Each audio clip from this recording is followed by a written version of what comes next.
Hi, everyone. Welcome back to another episode of Heart to Heart Astrology Podcast. And we are already on episode number 4. And special congratulations to my amazing grandmother, Caitlin, here, who has just been QSG certified, which stands for Quantum Soul Guidance. You are now a certified practitioner, so yay!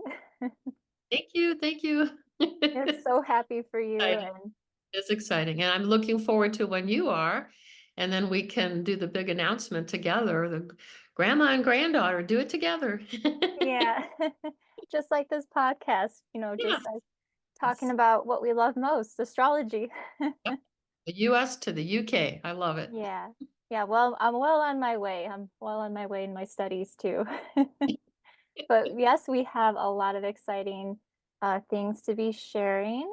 Of course, there's so much, as always, going on in the stars.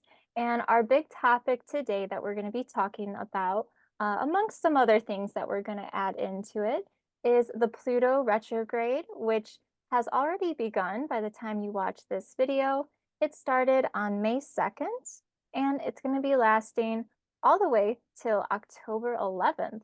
So there's going to be a lot of different things happening during this time. It's 2 degrees in Aquarius. So you might want to check in your own personal natal chart where you have 2 degrees or anywhere kind of near or close to see where this could be impacting you. So let's talk about what this actually means. So what is this Pluto retrograde?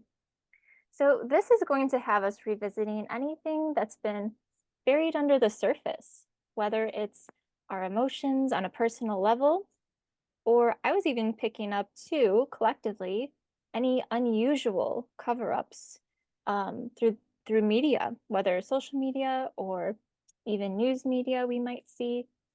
So we're currently in the beginning of it, and I personally have already seen the effects of this in the public eye.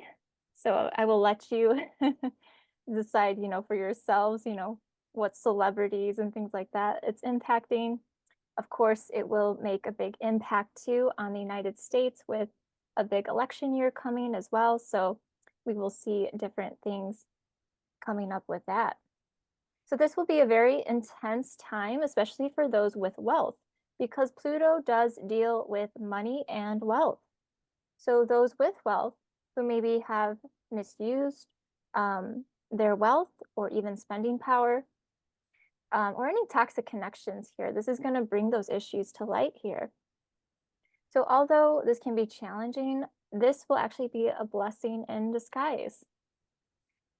So it's basically here to serve anyone dealing with this for your highest good. So you just think of it that way. So I know it can sound, like a lot of bad things may be suppressed, but it's actually here to shed a light and bring attention to these things for our highest good here. So again, a blessing in disguise. It is making a square. This is an aspect called a square, which is basically this obstacle to Venus in beautiful Taurus here.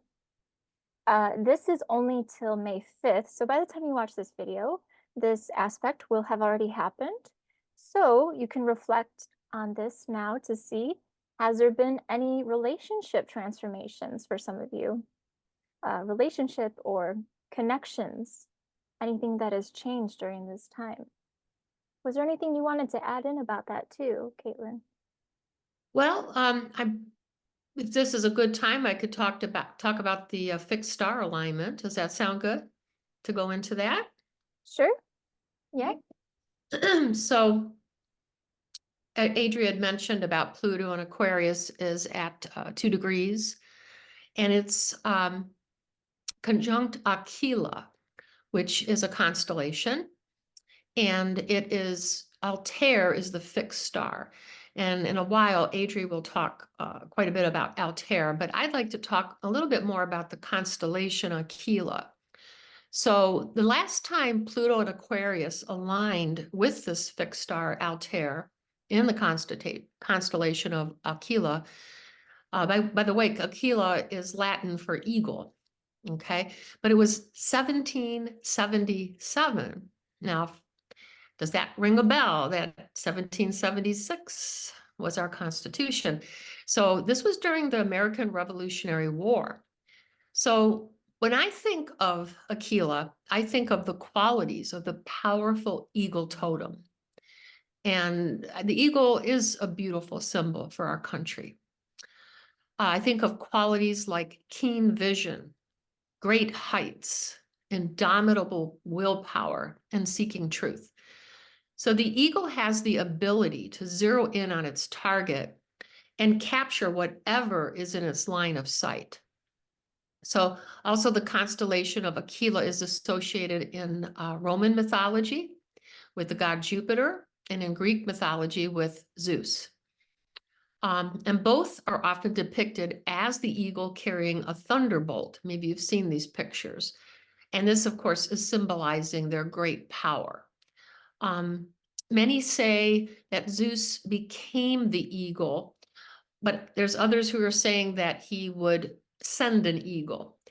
And in this one story, he sent an eagle that captured and kidnapped a young Trojan prince, and his name was Ganymede.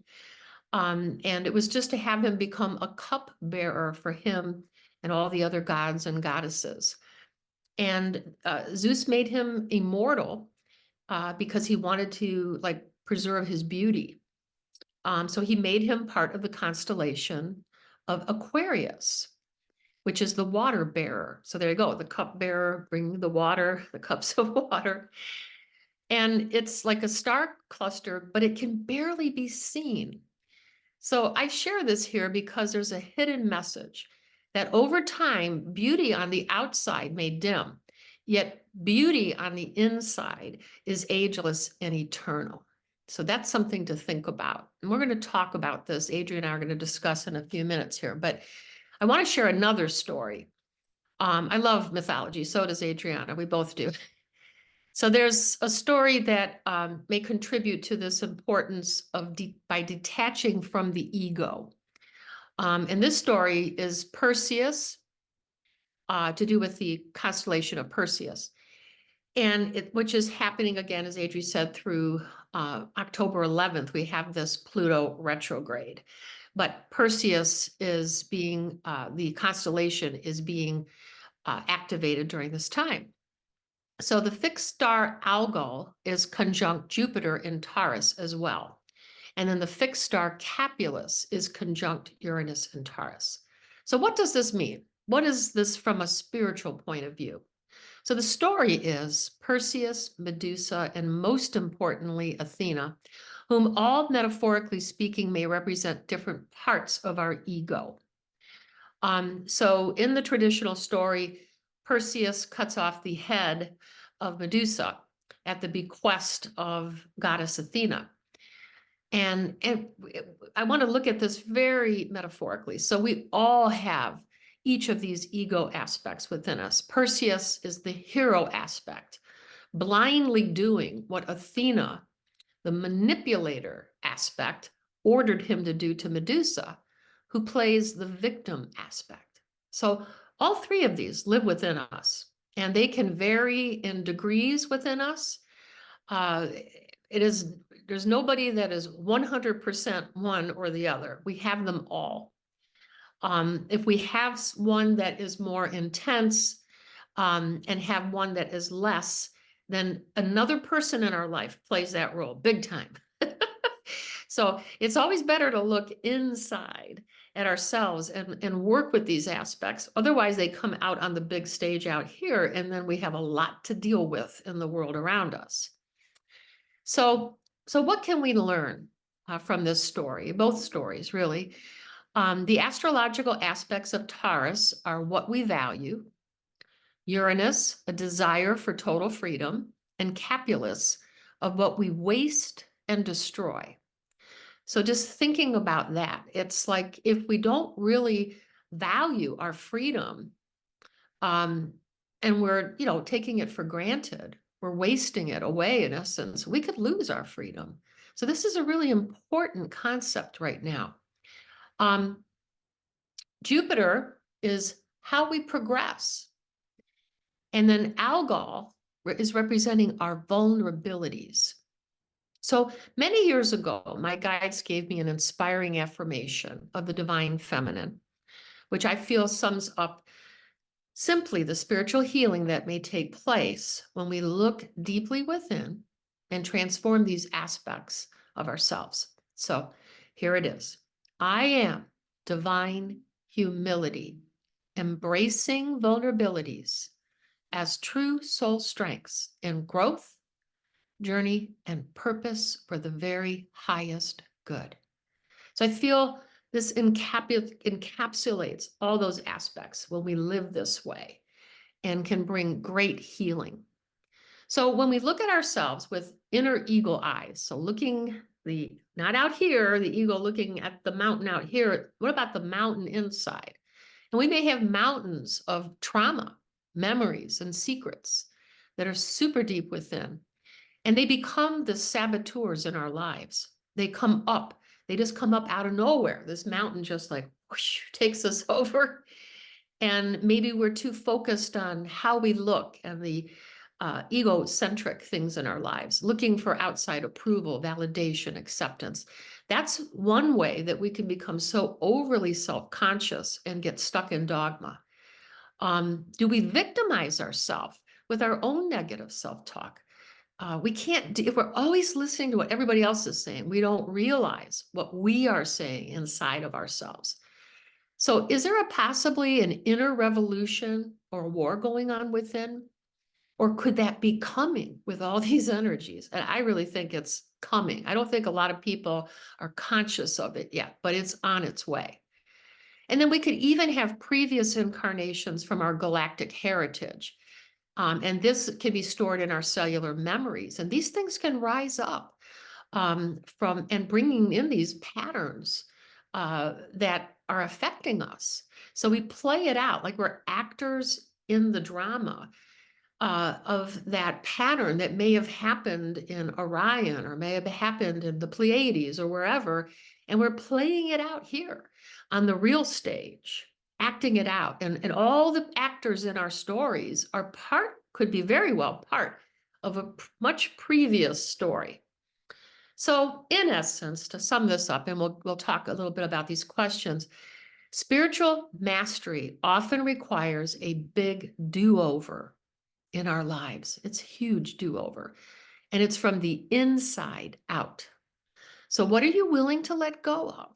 Are there habits, patterns that no longer serve you? And maybe they're harming you or harming others in your lives. So let's dive in, Adri. What, after everything I shared there, I know it's a lot. No, that was great. It really Is was. there anything that stood out to you that you might want to talk about? I think I think the biggest word, maybe the word of the day here is freedom, like you said too. And also doing what serves you, what is for your highest good, as you were saying too. Yes, yes, Yes. yes. And it's that ability to embrace our vulnerabilities. And I don't think a lot of people, they think the ego goes, this is a weakness. This is something terrible. But the soul goes, this is an opportunity to learn. This is an opportunity to face a challenge and become stronger. Mm. So if we think about our vulnerabilities as true soul strengths, that Mm-hmm. changes everything. So say we're afraid to speak in front of a crowd. Um, there's many ways to overcome that. And the soul will eventually figure out. You can prepare and go ahead of time and sit in the auditorium and visualize yourself on the stage. And this is a desensitization process that a person could use. The ego won't figure that out. The soul even possibly astral travels the night before and already has felt into where they're going to be. And I think some of the best orators and speakers, actors, etc., that get on stage, so to speak, do that. We have a whole nother life on the other side that's happening all the time. We're not really sleeping. We think we are. Yeah. That's why we wake up and we're so exhausted. Yeah, that's That's why we're not fully rested. we're off playing in the astral Um, realms. So yes, I feel um very much that this Pluto retrograde is, like you had said earlier too, this is deepening all of our opportunities to do some super duper healing work. And if people have been keep putting it off, keep putting it off, Mm-hmm. keep giving themselves a pass, so to speak, like I'll work on that later. I'm too absorbed in this going on in my life right now. And then we're playing a control game. But what are you really controlling? Because we can't control anything other than our reaction to something. Nobody can control or stop a tsunami arriving in their lives, but you have the power of how you're going to react to that tsunami. What are you going to do? And I don't know if I mentioned this in our past video, but to me, Japan, like when that happened, they rose to the occasion. The people came together and were helping one another. I saw videos of the whole townspeople helping each other and lifting with a big grunt together to lift everything up. That's unity Yeah. consciousness at its finest way. So I see possibilities of that coming in with that freedom energy that you brought up earlier too, of what that had spoke to you. And So I was going to add too, when you talk about healing, mhm, especially with this being a retrograde in mhm, Pluto, it's going to bring up all these things, whether it's toxic patterns, behaviors, anything like that, anything that's been hidden. mhm. This is the god of the underworld. That's who Pluto is, right? He's bringing these things to surface, and I'll talk about soon how his brother Zeus, you know, is basically pairing up with him to help bring these things to light with Altair. I'll go into that in a minute, but my point with this I'm trying to make is that healing takes time, right? It's a process. Oh And my God, with yes, lifetime, buddy. lifetime, yeah. And it's gonna feel with the retrograde, it is gonna feel delayed because it's going that backwards motion, but it's still gonna bring it up, and you still will have to face those things. It's Oh, bring and the retrograde, I'm glad you brought that up. The retrograde, I feel, intensifies everything. It brings yes, it closer to us yes, definitely. because it's not moving so fast. Mercury, like for example, with a Mercury retrograde, it loves to move so fast. Yeah, we Pluto, just came out of that one. yeah, I know. Thank God. Almost out of the woods, the Oof. shadow period till May 13th. But yeah, the Pluto moves extremely slow. So it's going to be even slower. And it just feels like Hmm. everything becomes denser and denser. Yes, that's a good point. Yeah. And so, but then we can deal with it. If we see it as an immovable mountain, we won't be able to move it. But if we see it, it comes to mind one of Jesus' parables. If we see it as a mustard seed, we can just pick it up and move it. So it's how we perceive things is huge, Hmm. absolutely huge here. And if we keep reliving those traumas over and over, we're never going to be done with them. We have to at some point say, what have I learned here? How can I grow from this experience? The experience is no longer happening. That's in the past. The past doesn't exist anymore. So what's in the present? What uh, can I bring in and discern from what I've learned to put in my life now that's going to make me stronger? That's going to bring in that true soul strength. And it takes humility. It really does. That's the word my guides had given me. And with true Mm. divine feminine energy, that's what it is. It's humility. And it's nothing to do with the word humiliation at all. It is nothing Mm. to do with that. This is a form of compassion that is so sacred and high spiritual energy. I truly believe that, this type of humility. And it comes through the divine feminine. Absolutely. Whether you're a man or a woman, it comes through that part of your connection to that. And that's the part of the growth. Yeah, And it look is. Yeah. at me in San Francisco over here. Yeah. You match perfectly with it. Good Hey, you coordination. have your teacup today. Yeah, Yeah. if you my unicorn Sure. teacup peaked up there. Sure. I'm having a late night cup of tea to keep me It is an centered. afternoon, yes. Yeah. Oh, What and did you? talk Happy about? May the 4th, by the way. Happy Oh, Star yeah. Wars Day to my fellow Star Wars nerds. I have my Star Wars shirt on today. I know we always show our shirts on this Oh, yeah. podcast. So I got my Oh, I R2 love it. May the with fourth the be with. force. Yeah, by the time this video is up, it'll already be past, That but doesn't matter because fitting. time doesn't exist, honey. It's Yeah, it exactly. doesn't exist. That's right. Everything's current at the moment you're watching it. Uh, You're and gonna get from this video what you need to hear the most. That's just what happens. oh yeah, and this, this stuff we're talking about, it's not like it's just a 1 day thing. So yeah, strap in. Do you want to talk about Altair and then I'll finish up with the new moon? Does that sound good? Yeah, perfect. Okay. Yeah, so with Altair here, so Pluto retrograde, it's making a conjunction, basically pairing up with this fixed star Altair, which is part of the Aquila constellation that Caitlin was just talking about. And it's represented as, yeah, the eagle. So, of course, what comes to mind right away is um, freedom. So I'm going to actually share my screen. There's Altair making that aspect here with Pluto here. So for those of you who are into astrology, here's a little visual here so you can see it, along with some other fixed stars too that's going on here. It shows all the conjunctions here.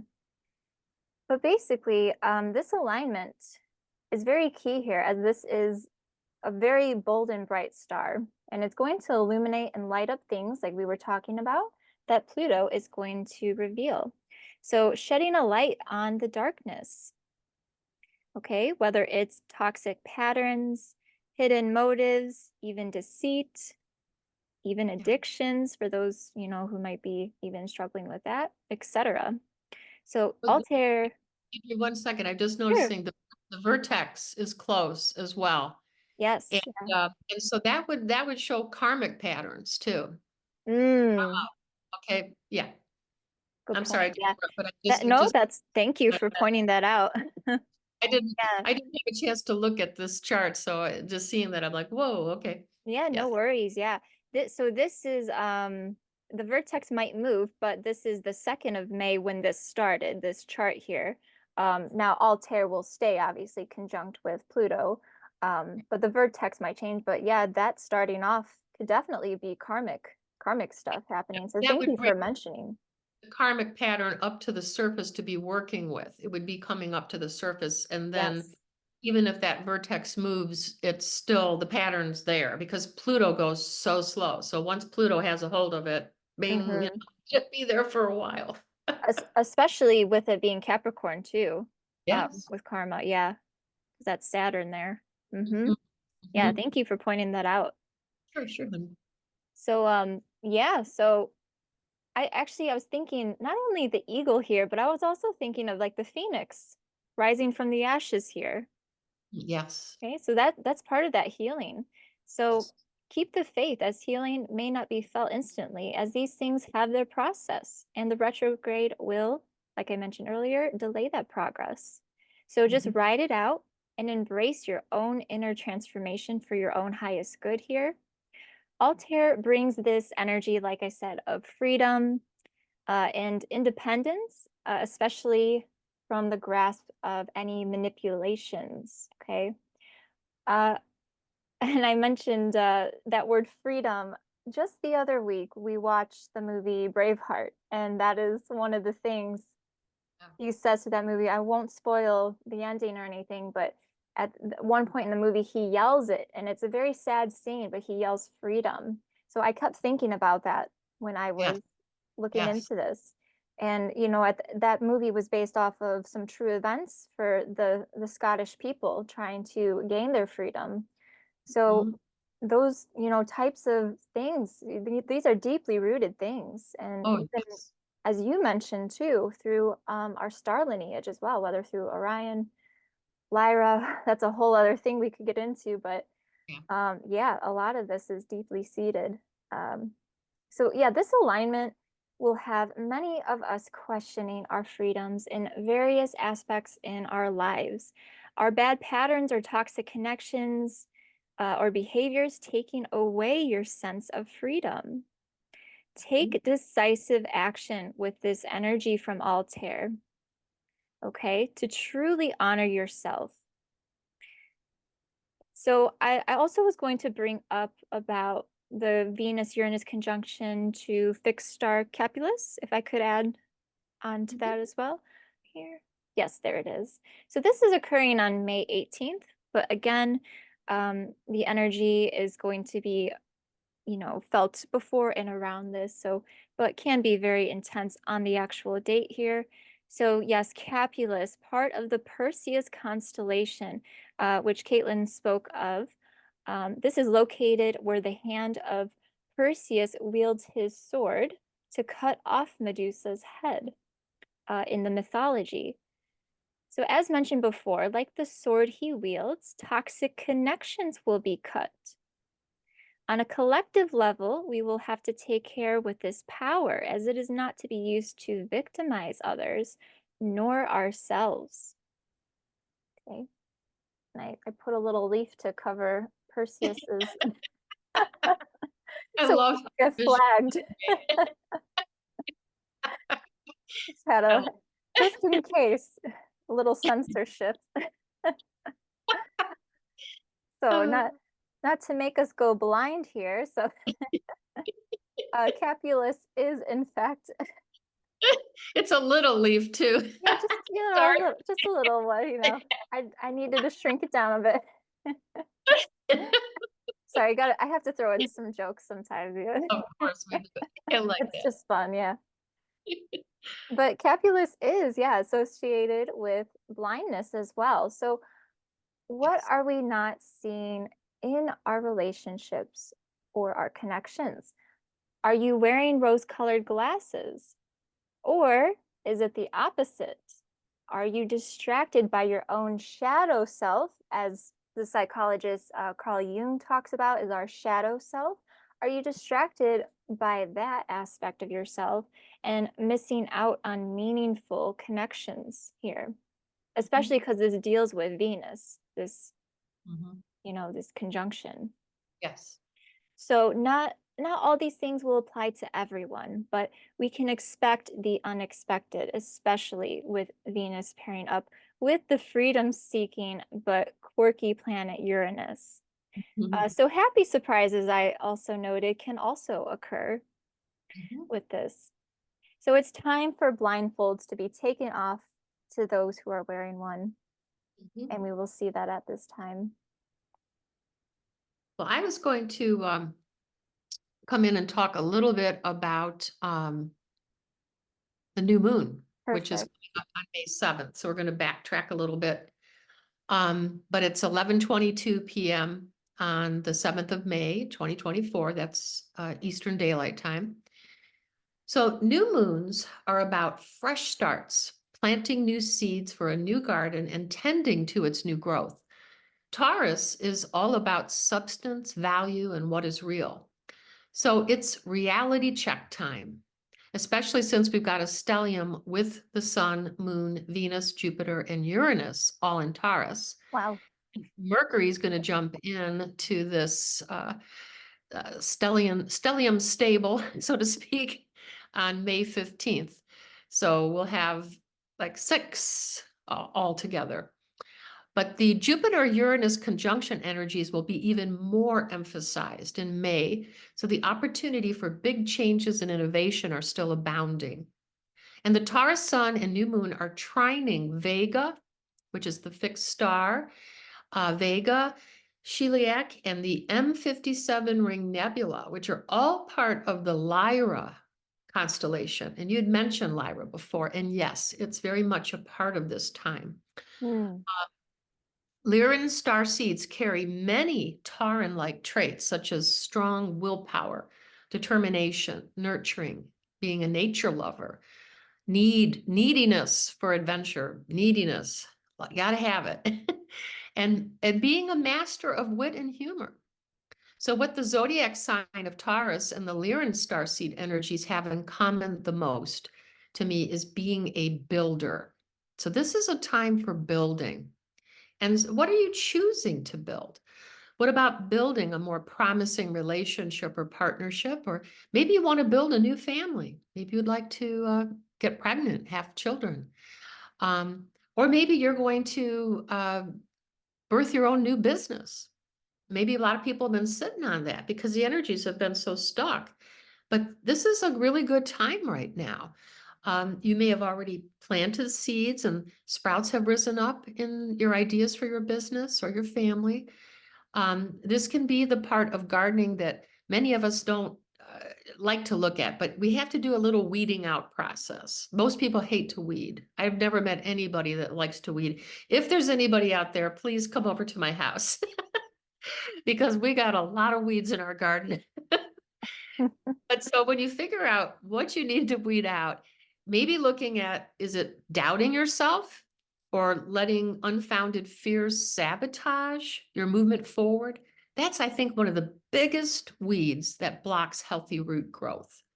So the cosmic dance of the stars are saying right now, this first half of this month, to go for it.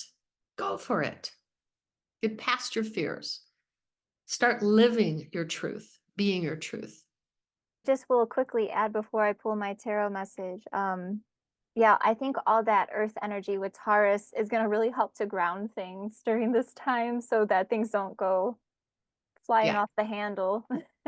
We have a second video coming up that will talk about how we are going to be leaving the earth. There's going to Oh be boy. the second half of, or a little more than the second half of 2024 is very up in the air. So I'm excited to Mm. talk about our second video too. Yeah, we'll touch on the full moon too. So I'll be talking about the full moon, and you have some good stuff we'll share there too. Oh yeah, yeah, Yeah. it's Uh, juicy.